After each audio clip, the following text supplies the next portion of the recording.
The building connected to the right-hand side there was completed in 1924.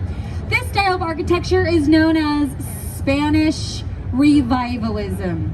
Basically, we did not have our own architectural personality yet. We did not have any design styles that were truly American at the time. So we were looking out towards Europe, towards their beautiful buildings, taking the ones that we liked, borrowing those designs and putting them on our buildings here. Hence, Revivalism. Now, William Wrigley Jr., he was just 13 years old when he started selling soap. He was 29 when he moved up to Chicago, started his own soap selling business.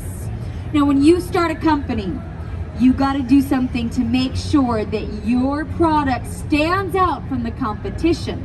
And what William decided to do was that he was going to start selling gum with his soap. So that way you can chew gum in the shower. Yeah, I don't know. Seems like a very strange choice, but it works.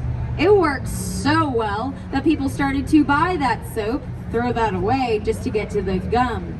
And eventually William did the same, and that is how we get Wrigley chewing gum as we know and love it today.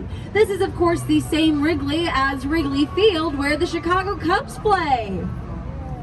No Cubs fans on board. Any Cardinals fans on board? Is anybody at the game today? Yeah, all right. I was there too. It was a good game. All right, now take your view towards this beautiful glass skyscraper in front of us with that large Trump on it. Very hard to miss.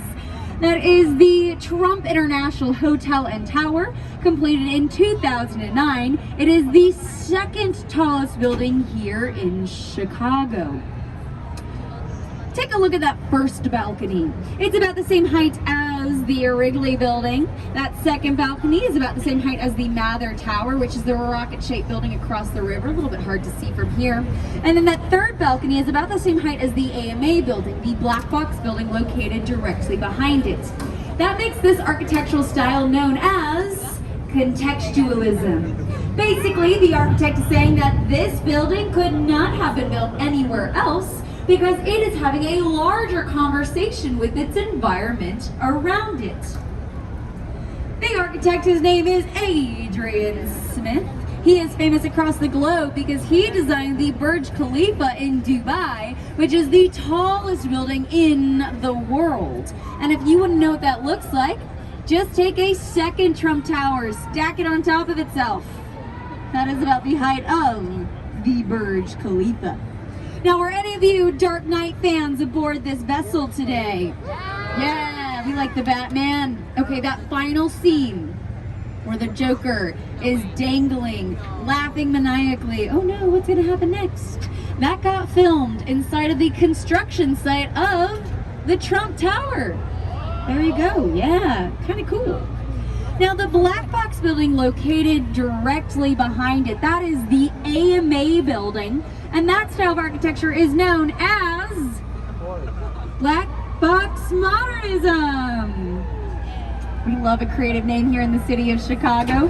That style of architecture was fathered by Ludwig Mies van der Rohe. He was born out in Germany, but come the 1930s, he wasn't super excited about fascism.